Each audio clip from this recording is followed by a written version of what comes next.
Halloween is coming, and you know what that means. Yes, it's time for leftists to start whining and moaning in their ceaseless attempt to squeeze every ounce of joy out of our harmless traditions until we're all miserable, after which they'll ask us to vote for them so they can make things even worse. So, happy Halloween. Now, with some holidays, it's easy for leftists to know what to ruin. Christmas, for instance, marks the incarnation on earth of a God who loves and forgives us and is celebrated with beautiful music, family gatherings, and the exchange of gifts. So there's just so much there for the left to crap all over. But Halloween is different because it deals with the darker elements of the spirit world, many of whom are currently running for Congress on the Democrat ticket. How can the left attack vampires when vampires suck the life out of everything and are therefore the natural mascots of socialism? How can they ban zombies when zombies are the living dead who devour people's brains, which describes the entire on-air staff of CNN? And how can they insult witches who are malevolent females who curse the innocent and therefore represent about 50% of the Democrat base? But after giving a lot of thought to what joyful aspect of Halloween they could destroy, leftists finally had a brainstorm and started picking on children's costumes.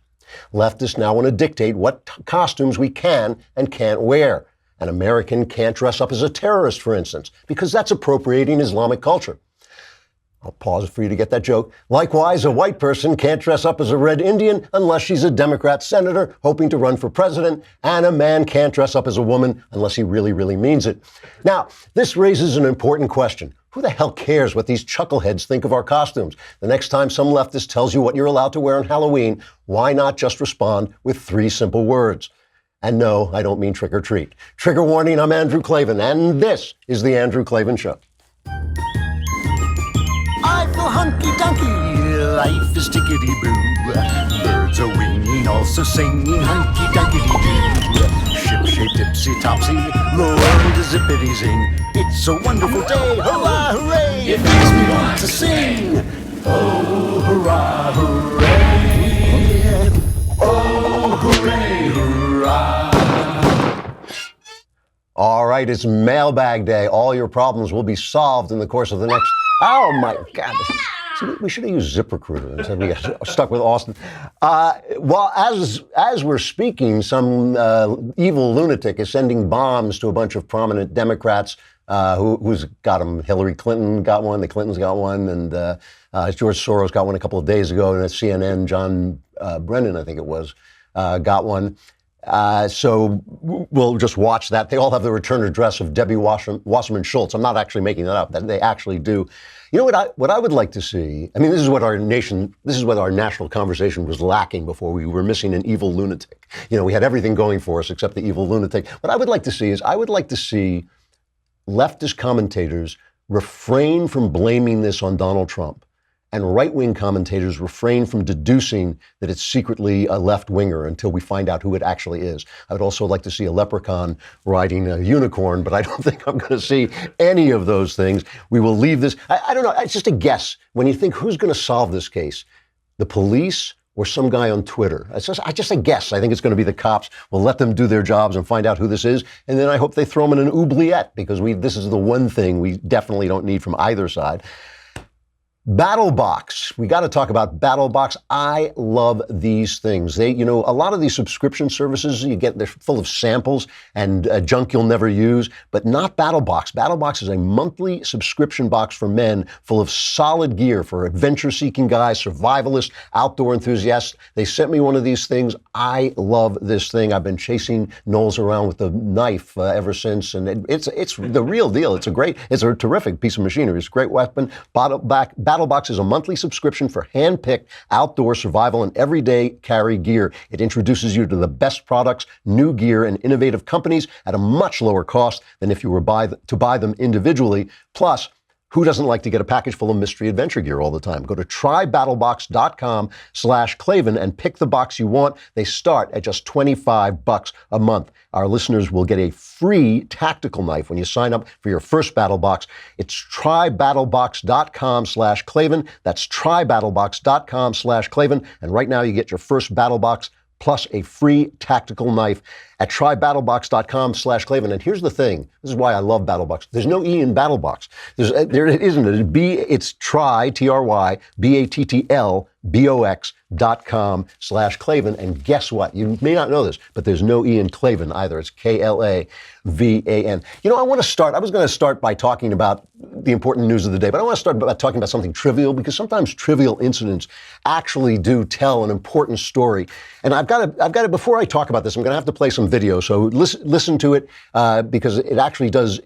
You got to hear it before you know what I'm talking about. And I want to talk about this thing with Megyn Kelly. If you haven't heard about this, she went on her show and they were discussing Halloween costumes. And of course, I'm not joking. The left just wants to suck the joy out of everything we do. Everything is problematical. Everything has to be reconsidered. Everything has to be looked at in the light of their woke, brilliant righteousness.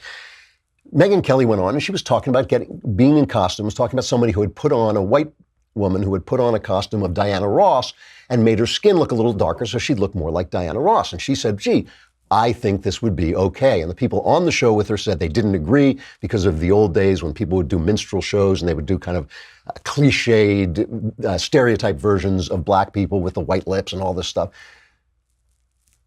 Megyn Kelly then got slammed, of course, by the Stalinists on Twitter, and she had to apologize. Now, so before I talk about this, because I'm about to tell you why we should very, very much dress up in blackface or whiteface or any other damn thing we please.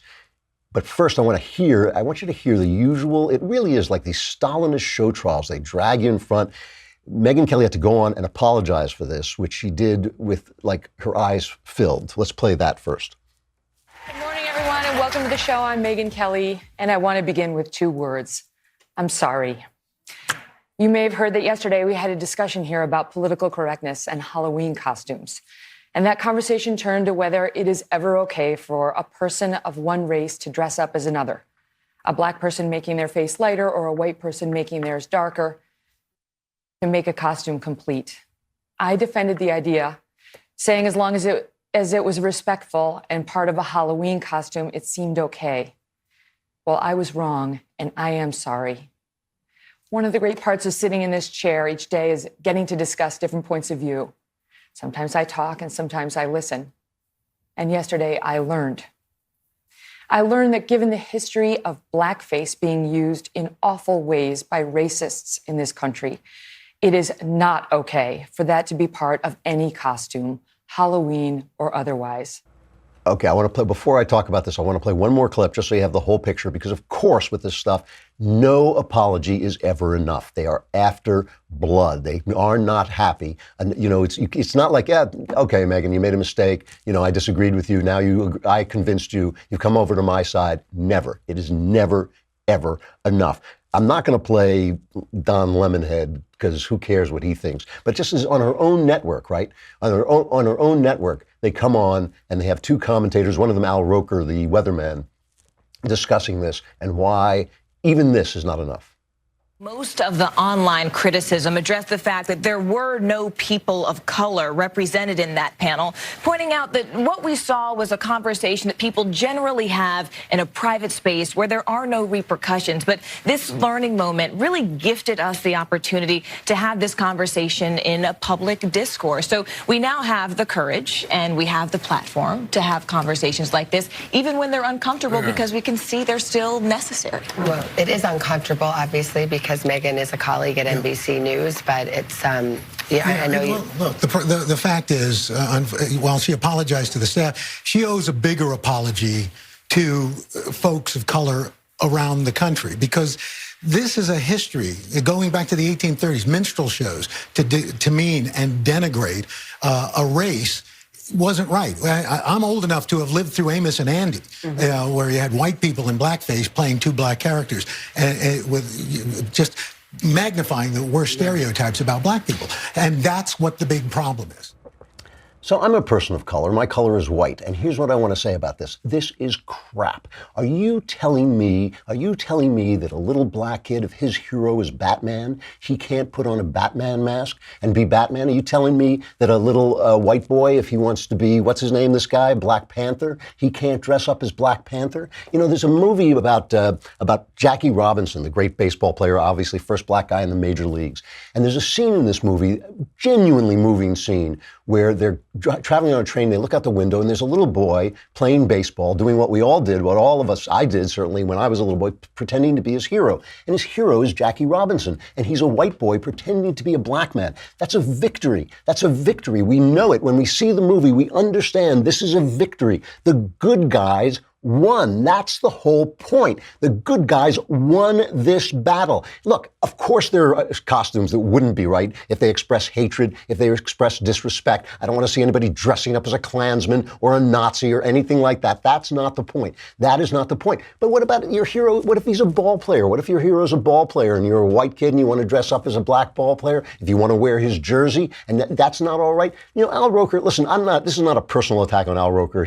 I shook hands with him once. He seems like a lovely guy. He's my age, okay? We're on the exit ramp of life. It's not the job of old people to transfer the pain of history to young people. You should learn history. You should know history, but you don't repeat it. But you don't have to live in history. My father hated Germans. He hated German people. Well, I could understand that. He fought in World War II. Of course he hated German people. The Holocaust was a raw nerve for him.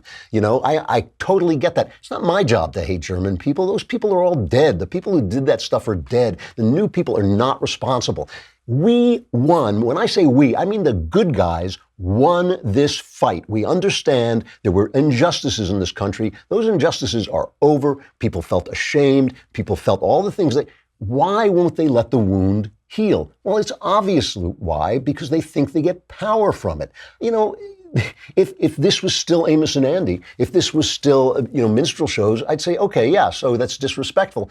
But how is it disrespectful to have somebody when your hero is somebody of a different color? We should all be dressing up as one another. You know why? Because we are one another. There's no difference. We are one another. We're all Americans. We should be able to dress up as one another. And to say, oh, in the old days, it used to be one thing, and therefore it's still that thing. You know, the American people are much, much smarter than their intellectuals. The American people are much, much smarter than their commentators. They're perfectly able to see things that aren't, so to speak, black and white. This is ridiculous. This is ridiculous. And why these people think that they should have some power, some say over what people do with their kids, what their kids want to do if they're not their parents, I have no idea. And the idea that Megyn Kelly had to be, there are people on the right agreeing with this, saying she said something stupid. I don't think she said something stupid at all. I'm totally on her side. And I hate to say, one of the things that I can't help but notice as this election comes on, I don't have any inside information. Nobody has any inside information on these midterms.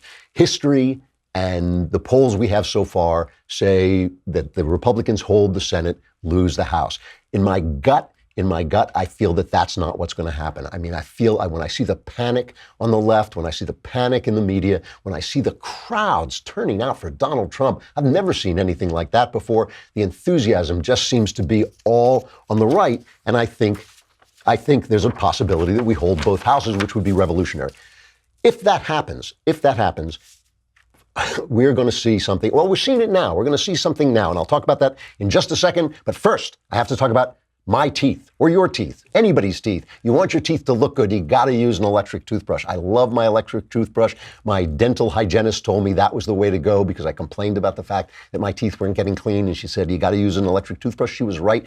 The problem with regular electric toothbrushes is they're big and ugly. They look like bazookas. They're hard to carry around. Quip has solved that problem. Quip is an electric toothbrush that looks like it was designed, I don't know, by like Apple. It's just so sleek and so nice, and it's easy to pack, and it makes brushing your teeth simpler, more affordable, and even enjoyable. It's got a built-in 2-minute timer which pulses every 30 seconds, and that reminds you to switch sides of which part of your teeth you're brushing, which is the way you're supposed to do it, and that makes you get a full and even clean. It's 3 out of 4 of us use bristles that are old, worn out, and ineffective, but Quip is one of the first electric toothbrushes accepted by the American Dental Association, and new brush heads are automatically delivered on a dentist-recommended schedule every 3 months for just $5.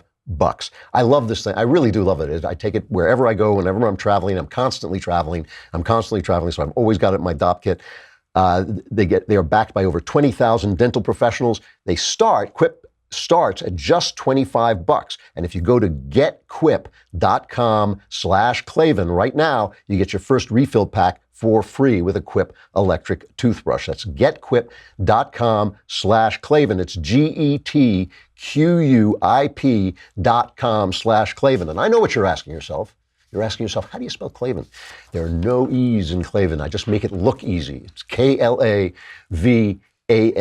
So Donald Trump has so shattered the left, so shattered their narrative, that they are running around picking up individual words and trying to put them back on the racist board. They're trying to put him back on the racist board. Anything he says, I'll grab that word, and it's got to be racist. You want to see one of the, sometimes I play these clips in a certain order because I just want you to see in real time what the press is doing, how the press is taking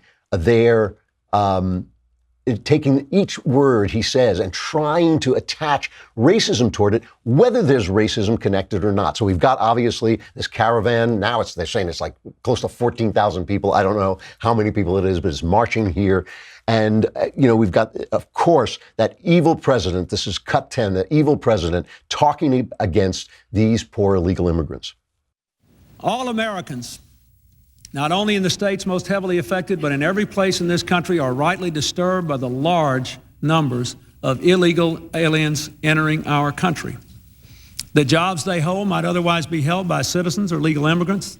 The public service they use impose burdens on our taxpayers.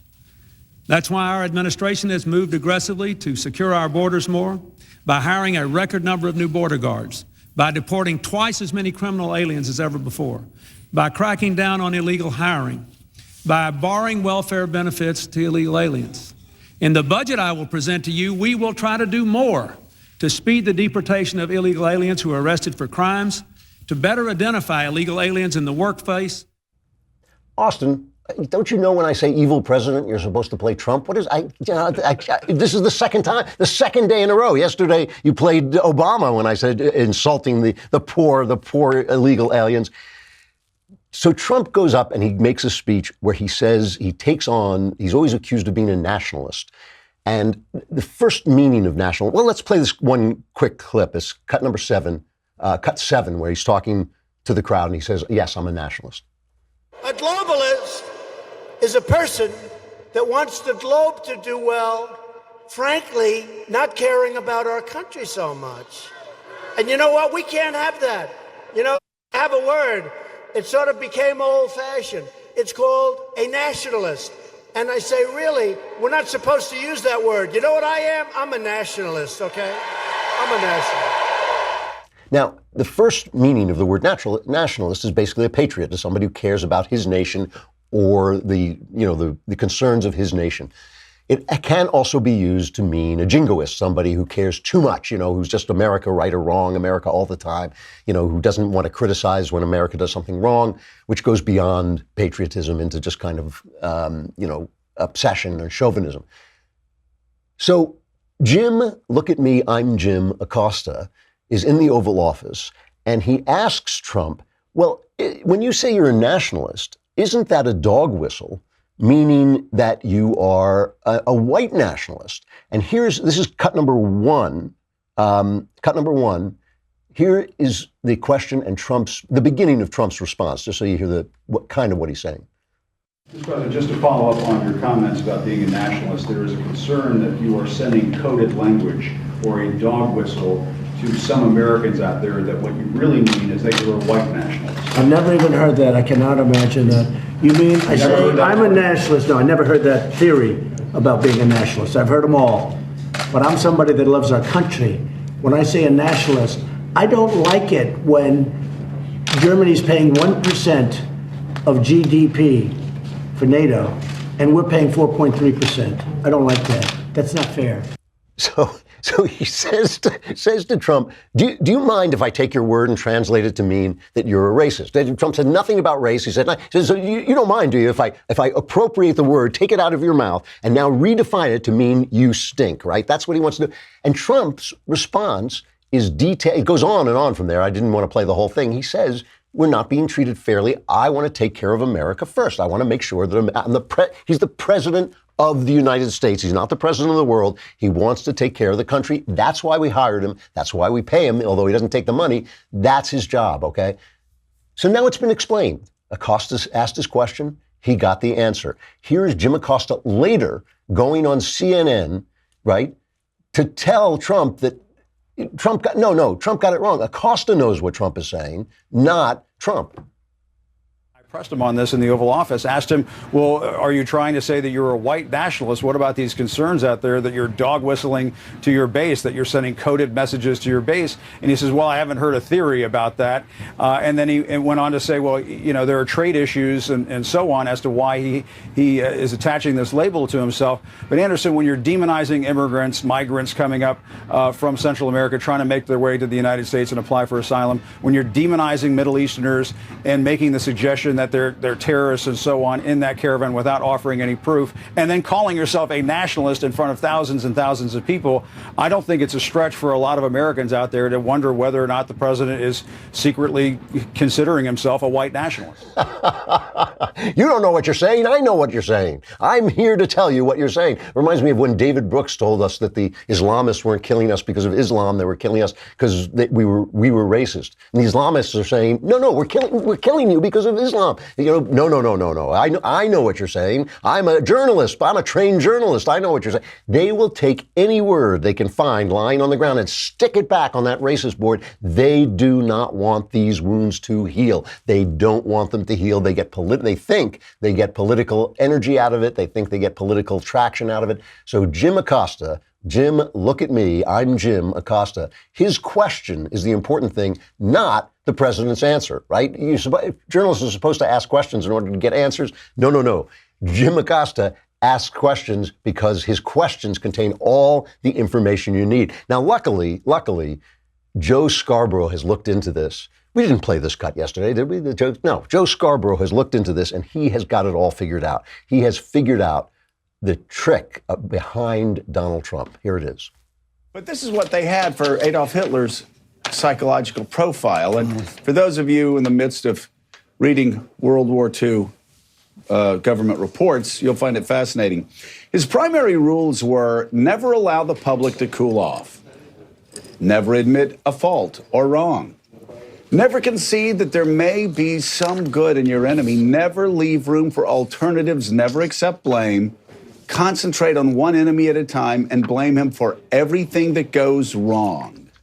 Get it? Wink, wink. Joe Scarborough, doing amazing research, has figured out that Trump is literally Hitler. Trump is literally Hitler. There's a guy, Bruce Bartlett, a CNN commentator. He's an historian. He sends out a tweet.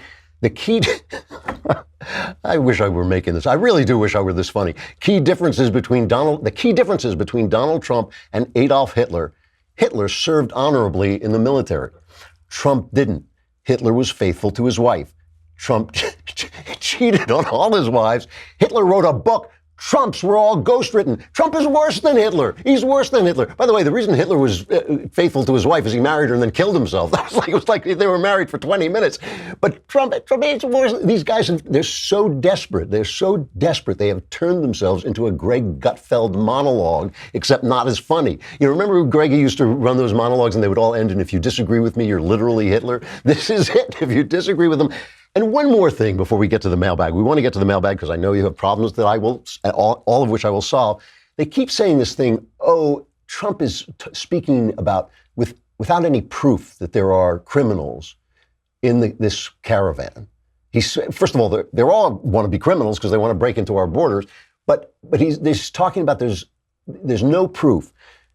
So far be it from Jim Acosta to do some, reporting and go down to the caravan and find out.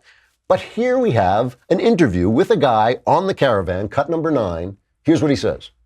Criminals is everywhere, okay? It's criminals in here. It is. But it's not that many. It's good people in here trying to get through Mexico and then get to the United States. But that doesn't mean that everybody is a criminal. Right? Thank you, Jim. You don't have to thank me. I got the proof for you. There it is. There's the proof. There's a guy. I mean, believe all migrants, right? So we got to believe the guy when he tells you he's surrounded by criminals. Scott Adams had a great tweet today. He said he always talks about persuasion and who is doing the better persuasion. He said the Republican slogan is jobs, not mobs. And the Democrat slogan is, well, not everybody in the caravan is a criminal. So that's why, I don't know. Like I said, I got no more inside information about the midterms than anyone else, but I don't know, man. I certainly don't believe there's going to be a blue wave.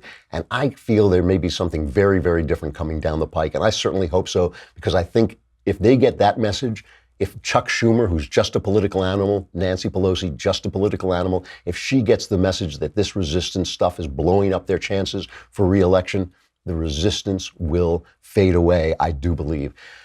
Got the mailbag coming up. We got to say goodbye to Facebook and YouTube. Come over to dailywire.com and subscribe. Why, you ask? Let me explain. First of all, it's a lousy $10 a month. You're not using it. We want it. Give it to us. It's $100 for you. You get the entire year, plus you get the Leftist Tears tumbler. You get Another Kingdom on Mondays instead of having to wait for Friday, and you can watch all the great visual stuff we've got in there for the whole show. You get Knowles, you get Shapiro, you get Matt Walsh, you get everything, and you get to be in the mailbag and ask questions, meaning I can solve all your problems. Go to dailywire.com and subscribe. Meanwhile, you can come over and just listen to the rest of the show, and we get to the mailbag in just a second.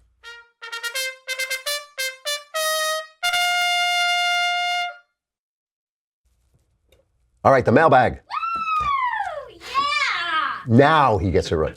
All right. From Robert. I think he just pitched forward his head to hit the button. He's just from Robert. Dear master screenwriter Klavan, I just watched the Gosnell movie, and I don't know if the theater was cold or if my skin was just crawling. A lot of movies are exaggerated, even when based on actual events. How much of Gosnell was puffed up to make it a movie? Please tell me. A lot. No, I'm almost nothing. I don't think I made up anything, except, well, there are characters made up to represent, various people, like characters will be joined together, but all the crime is real. A lot of it, I basically condensed the trial transcript. I spent a day with the cop, Woody, who did the interview Dean Cain plays in the movie, and talked to him about it, and use things that he told me. But no, I didn't have, I wish I had to make it up. It's all real. From Ryan, dear Lord of the Arts, I do not want the U.S. Somebody today called me both a king and a jester, which I thought was just what I want to be, and saves money. I can self-entertain.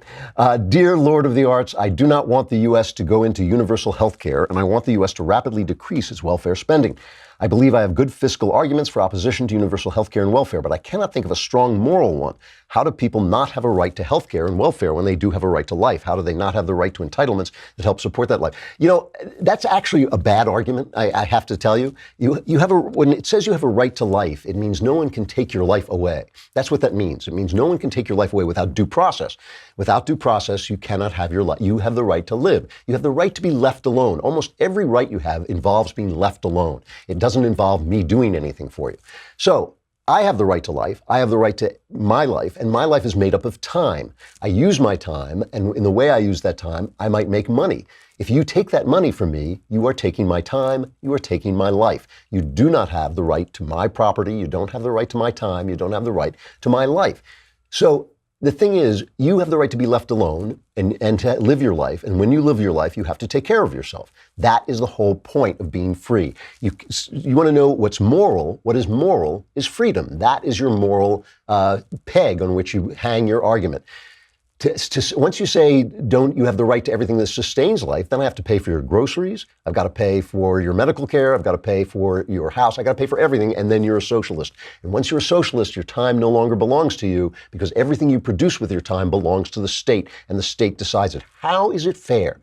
How is it fair that I go out and bust my chops to support my kids, which I did, and I go out and do the things that I have to do to support my kids, and I get the check for my work, my time, my contribution, and you, because you have the guns of the government, you get to say, oh, no, you don't get to spend that on what you want to spend it. You have to spend it on what I want to spend it. That's tyranny. In order for us not to have tyranny, Each of us has to take care of himself. Now, when people can't take care of themselves, there should be systems to take care of them. They don't have to be government systems. In an ideal world, and I know we're so far from this, it's almost not worth talking about it, but in an ideal world, that is something we do voluntarily through our churches, through our organizations. And the reason is, when I do something voluntarily for you, I elevate both you and me. I elevate me because I show that I have charity, I show that I can open my hands and give you my money, and I elevate you by making you responsible to do something with the money I gave you, because you're looking me in the eye. It's not an entitlement. It's not something you're entitled to and you don't have to respond to. It creates responsibility in you. Charity elevates. Entitlements degrade everybody. It is really a shame what has happened to people under entitlements. They have become dependent. They have become less than they can be. They become mediocre. Their lives become mediocre. It is not moral to treat people like that. Just because you're ill doesn't give you the right to come to my house with a gun and take my money away. And that is essentially what government health care does. From Adam. Dear Infallible Dome of Chrome. That's a new one. I may have that put on my business cards. I'm pro-life, and I used to vehemently hate anyone associated with abortion, including the women who had them. When I found out that someone I love had an abortion, which she regrets, I was forced to re-examine my views. I certainly haven't changed my stance on the issue as a whole, but I find myself feeling far more sympathetic to the women and even more angry with the doctors and lawmakers that make abortion possible. I was recently challenged on this with the question, if it's murder, then aren't the women murderers? And if they're murderers, shouldn't they be in prison? I couldn't answer. How would you have responded? We live in a very sick society on this subject, and good people have abortions, and it is really a shame. If you ever watch the movie The Giver, there is a scene in that is, I couldn't believe it actually got into a Hollywood film, it's one of these dystopian stories, and they kill a baby, and somebody watching says, how can he do that? And they say he doesn't know what he's doing. Now, I talk about this a lot, and I won't go into it at length because I know I've said it before.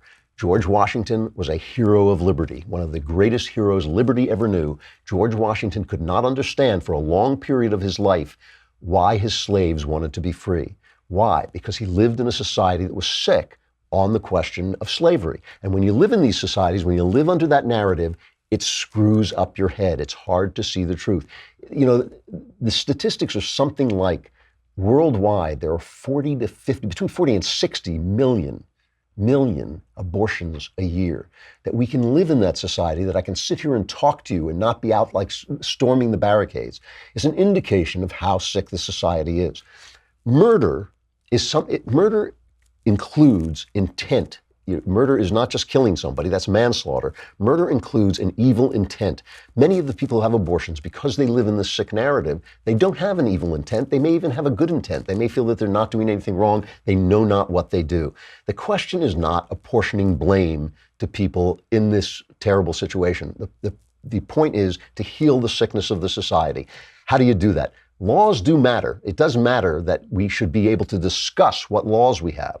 That's why Roe v. Wade is such a travesty, because it takes away our right to debate what laws we have and vote for what laws we have. If people have to argue about abortion, if they had to debate abortion, we'd be in a much, much different situation. If you could go on TV and say, yeah, this is what a baby looks like at 20 weeks. Look, here's a picture. We didn't have these before. Now we do. Now we know. You know, Thomas Aquinas said, oh no, a baby's not alive until it moves. Because why? Because he didn't have ultrasound. He didn't have the gizmos we have now that can show us the truth. If we can debate these things, that's what we're looking for. We're looking to change minds. We're looking to change ideas. We're looking to heal the sickness of the narrative of this society. We're not looking to punish people who are infected with the sickness. We're looking to free them from that illness and cure them. Aaron, dear grand ruler of the multiverse, I've been listening to your show now for nearly 2 years, and I have you and Ben to thank for my return to a state of mind of thinking about God and being more religious. As before, I always considered myself an agnostic. I've got a relationship question for you that's really been weighing on my mind for the last couple of months. I've been dating this girl for coming up on a year now, and I have to say that objectively, she seems like the kind of girl I should be proposing to. We have nearly all the same interests. She's a former lefty who red-pilled herself. I find myself constantly having the urge to look elsewhere for female attention because I feel less and less attracted to her physically. This feels incredibly shallow to me, and I don't want to be the kind of guy that breaks up with a girl because she's not the body type I'm looking for. I'm looking for some super idealized version I'm not looking for some super idealized version of a goddess woman, but I think at best I find her cute. I'm not sure if this is the kind of thing I should just push away and chalk up to me being a young guy with raging hormones, or if this is a valid excuse to break up. In a way, I think I'm looking for permission. Listen, I can only tell you on this. I can only tell you how I would feel about this.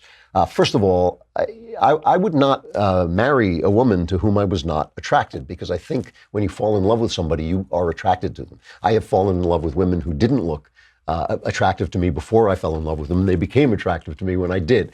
So I would say, as an indication, your attraction here seems to be an indication that you're not in love with her, that you don't love her. If you're not in love with her, you should not propose to her, and you should also stop dating her. You should set her free to go and date somebody else. It is not right to lead women on. It's not right because you can't make up a decision to steal her time and her life. So I would say, to me, this would be an indication that I wasn't in love with her. That's what I can tell you personally. And if I knew I wasn't in love with her and wasn't likely to fall in love with her and becoming less and less attracted to her, I would move on. It's not shallow. It's part of love. Part of love is eros.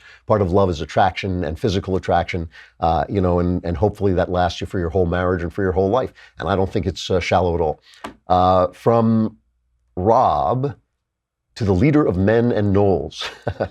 Long-time listener, love the show, keep up the good work. My question is regarding the Harvard lawsuit. I have this is about Asians saying they're being discriminated against. I have a bud that went to Harvard and explained to me there's a different angle on the situation. Students are not admitted solely based on academic marks, but also on extracurricular activities. So what he's saying is, how do we know that it's racism? That's what the case is about, basically. It seems to me, when I saw the news story and I read the news story about it, it seemed to me that Harvard was using these extracurricular ways as ways of keeping Asians out, because they didn't want to go all Asian, basically, because Asians do very well in school. If that's the case, and if they make that case in court successfully, I do not believe that people should be chosen due to their race. I don't believe it. I don't believe that diversity in that sense is a strength. I believe that having to compete and live up to the quality of the school is a strength, and people should go to the schools they can get into and that they deserve to get into. That's what the case is about. Now, if the Harvard can prove, no, we didn't care that they were Asian. It wasn't about that. It was that they didn't have any extracurricular activities. Fine. But it sounded suspicious to me, I got to say. From Annette, dear Andrew, I'm afraid my husband is an alcoholic. We've been married for going on 8 years. We just had our 4th baby. Thanks to his hard work, I'm able to homeschool our kids. He's an underground miner and works out of town, 1 week away, 1 week home. When he's home, he drinks a lot, upwards of 6 beers a day, every day, sometimes as many as 12 to 15. So he's an alcoholic. He isn't belligerent or cruel. In fact, he becomes a big teddy bear. He's never had any consequences. I try very hard not to be a nagging wife, but I'm finding myself becoming one over this. I ask him to slow down, and he says he will limit himself to 4 a day, and he's back up to 6 the very next night. Yeah, he can't because he's an alcoholic. I'm afraid there's something he's going through emotionally. Any advice would be a godsend. I don't have many people I can reach out to because I make a point not to speak negatively about my husband to our friends or family, and he refuses to speak to a pastor or counselor. I'm not sure how much longer our relationship can sustain this. Wow, that's really a tough problem. This is what the Irish call a good man's weakness. He's not a bad person, but he just drinks too much. So you're in a tough spot, and you're not going to be able to talk him out of drinking. You can't talk an alcoholic out of drinking. And so nagging him forever is not a good idea. You've got 4 kids. You're taking care of the kids. That's your priority. That's what you got to do. You've got to get some help. You have got to get some help. Al-Anon deals with this all the time, and they can help you. Your pastor, choose one. I so respect, I have to tell you, I so respect your commitment to not bad-mouthing your husband outside of the house. I so respect that. You got to find at least one person, or Al-Anon, which is anonymous, and they are committed to not going public. You got to find somewhere where you can get support and understand how to live with this guy, because he's not hurting your kids. He's not hurting you. You don't want your kids to lose their father, but he's got a problem, and that means you've got a problem. It's a really tough problem to deal with. I'm so sorry that you're dealing with it, but you got to get help, because you're not going to be able to talk him out of it. You can stop nagging him. Stop nagging him, because it's not going to work. There may come a time when the children have gone and you're in the clear, or if he's doing something so bad that you have to do it, there may come a time when you have to give him an ultimatum. You either stop drinking or I'm going to leave. If you do that, you're going to have to live up to it. But right now, what I would say is find one person or Al-Anon and get help, because you are in a situation that you can't do it alone. You need help, and stop nagging them, because it's just not going to work.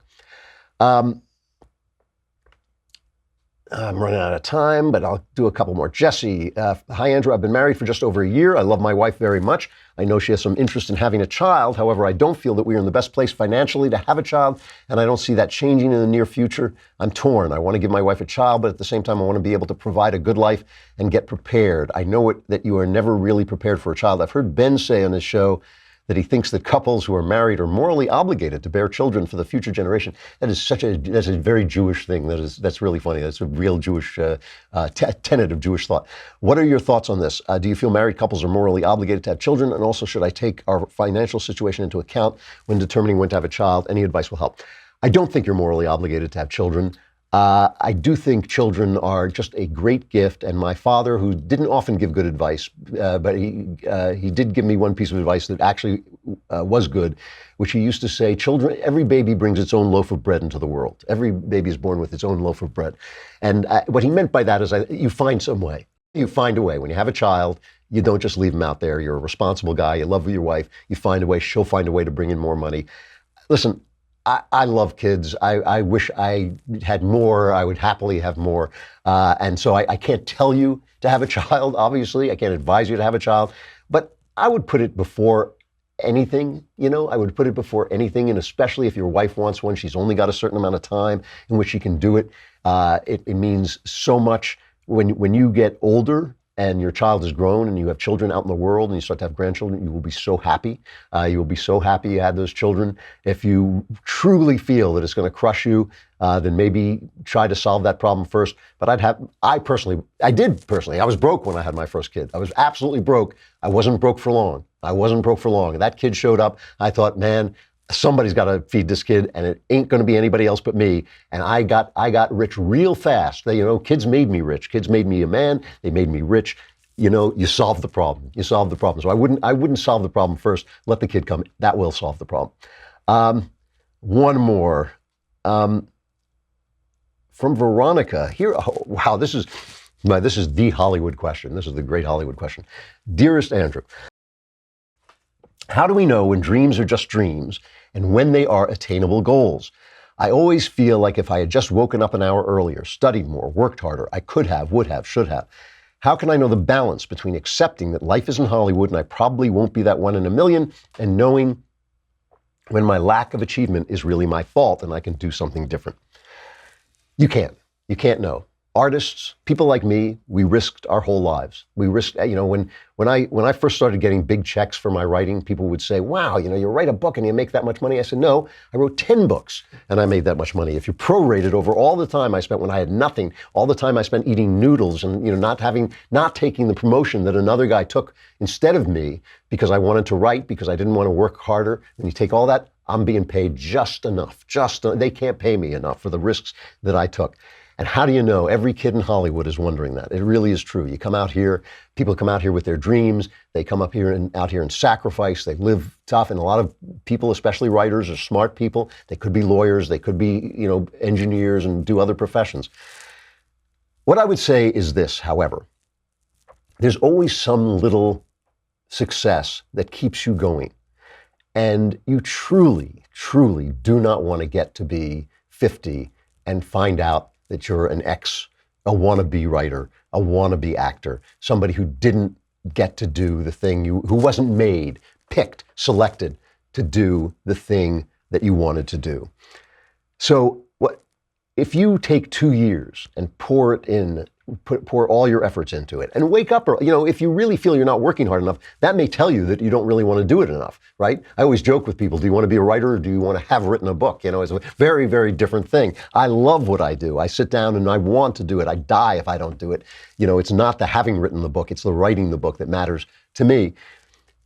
I would give yourself like a deadline. I really would. I'd give myself a deadline, because one of the things that I noticed when I looked back on my career, it didn't seem like this when I was living it, But the minute I got sane, I started to succeed. I was crazy for a long time, and I finally healed that. The minute I healed that, I started to succeed. It was almost like instantaneous. The minute I wasn't.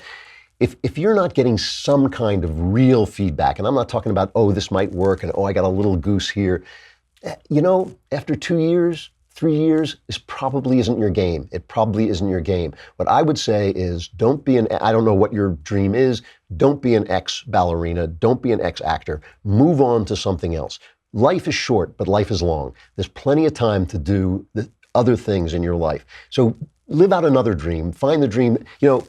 A lot of us, all of us, I think all of us, are busy trying to tell God who we are. Let God tell you who you are. Let him tell you who he made you to be. Go do that thing. Leave behind the dream. Go do the thing that you were meant to do. The dream may come back around. You never know. You never know. It's very possible that if you let go of the thing, you'll have time to do it in some other way. It'll come back into your life if you're meant to do it. But I would give myself a deadline. I would live up to that deadline, and I'd walk away when listen, I did this, and I would have walked away. If I didn't make it, I would have done something else. I never wanted to be an ex-writer. That's an ex-wannabe writer. So it's a tough question. I wish I could give you an absolute answer, but I would say give yourself a deadline starting now, live up to it, and when it's done, walk away. All right, I can't do any more. Tickety-boo news.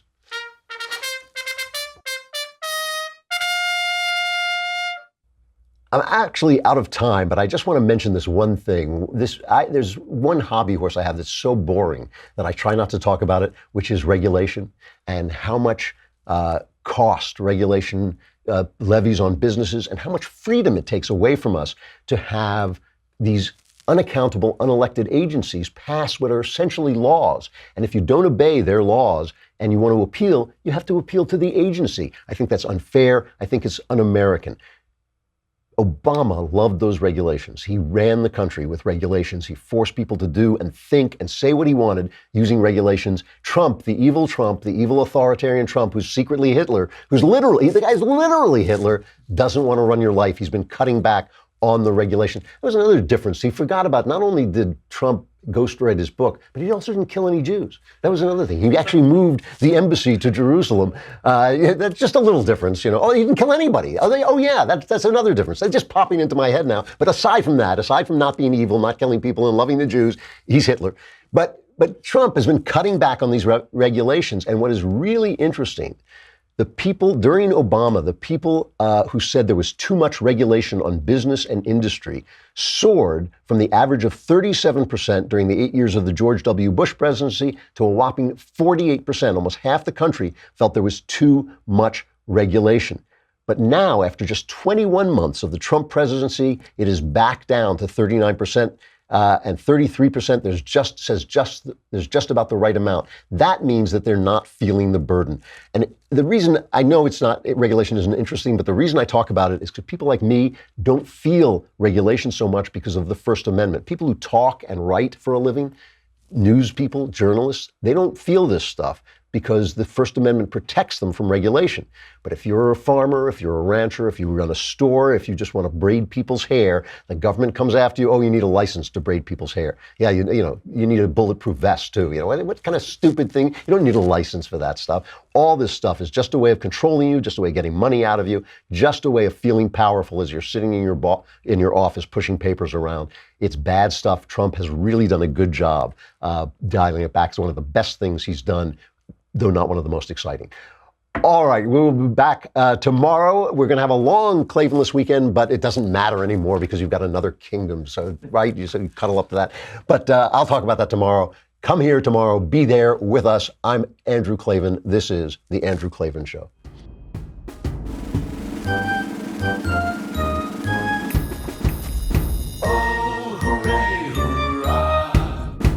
The Andrew Klavan Show is produced by Robert Sterling. Executive producer, Jeremy Boring. Senior producer, Jonathan Hay. Our supervising producer is Mathis Glover. Technical producer, Austin Stevens. Edited by Alex Zingaro. Audio is mixed by Mike Cormina. Hair and makeup is by Jesua Alvera. And our animations are by Cynthia Angulo and Jacob Jackson. The Andrew Klavan Show is a Daily Wire Forward Publishing production. Copyright Forward Publishing 2018.